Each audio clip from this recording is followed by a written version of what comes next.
It looks as though it is official. Dricus du Plessis will be defending his title against Israel Adesanya in Perth, Australia, August 17th, UFC 305 main event.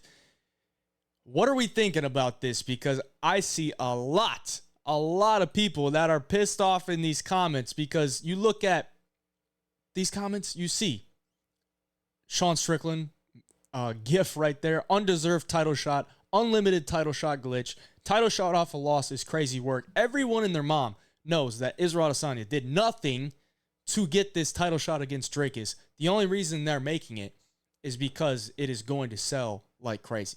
Now, yes, Izzy should have fought somebody to prove himself as the number one contender after he got dog walked against Sean Strickland.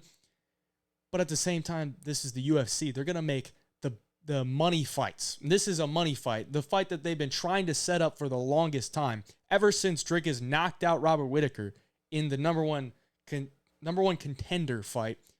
Then they had the face off in the octagon, and they're going back and forth. Izzy was like blitzed out of his mind in that cage that night, because he was coming after Dricus and calling him the N-word, questioning his ethnicity and everything.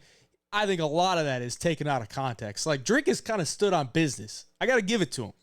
Dricus stood on business there, because if you go back and watch it, Dricus was trying to claim to be, the first African champ that trains in Africa, because he still trains in South Africa. Izzy's moved to New Zealand. Kamaru has moved to Colorado, to South Florida, to the U.S. Same with Francis, was in France and then moved to the States. So he's got a little bit of a point for a guy that wants to be the first champion in Africa, that trains in Africa.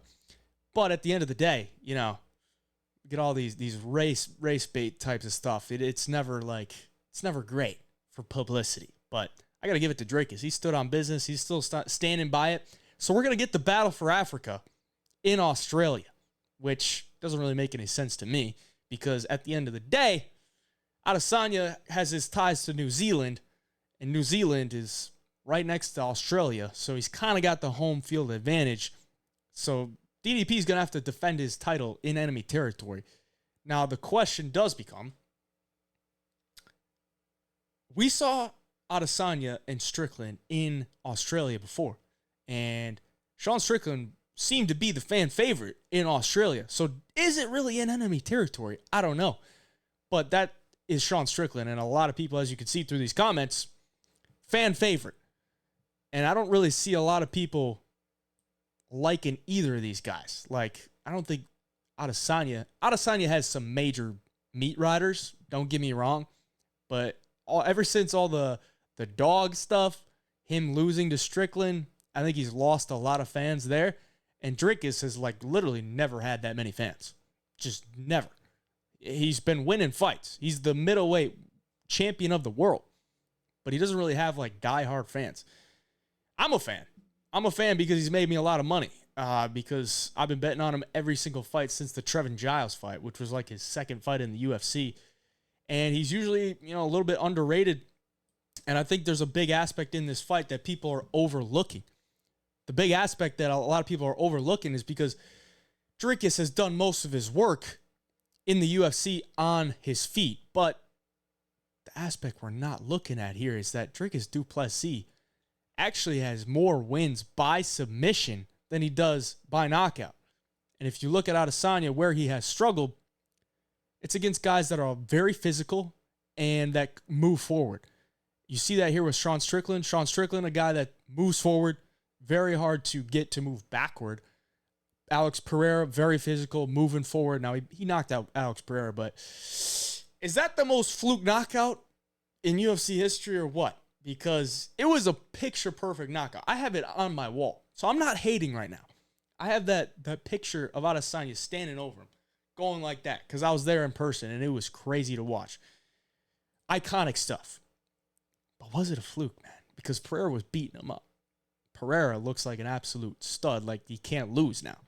And, of course, he was at middleweight. So, the chin's probably not as good cutting all that weight.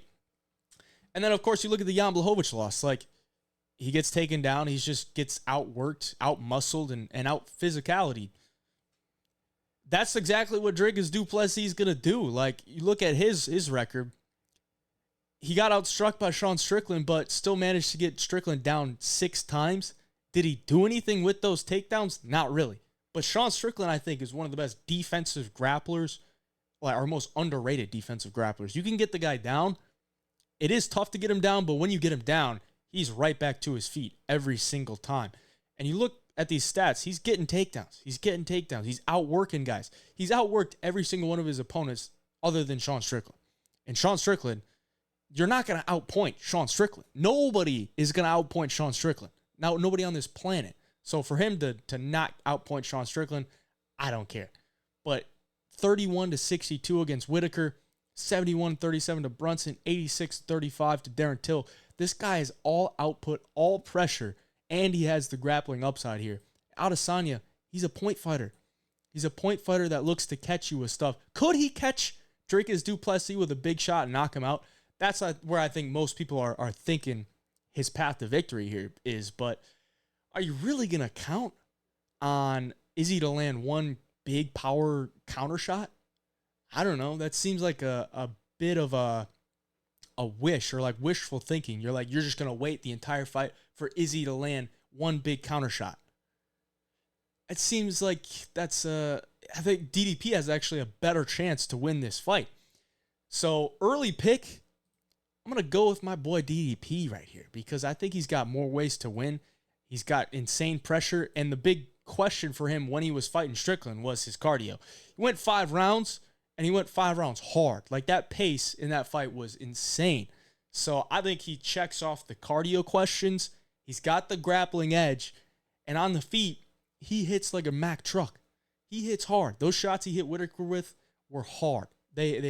Whitaker's taken some big shots throughout his career. He's always been one of these guys that has been questionable to, like, can he really take a big shot?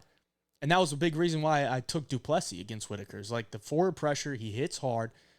And if you're going to fight off the back foot against du Plessis, you better be picture perfect with your counter shots, because otherwise he's just going to continue to move forward, continue to throw bombs coming downhill, and then you get him moving downhill into takedowns. That's a bad look for any one of his opponents. So early pick, man.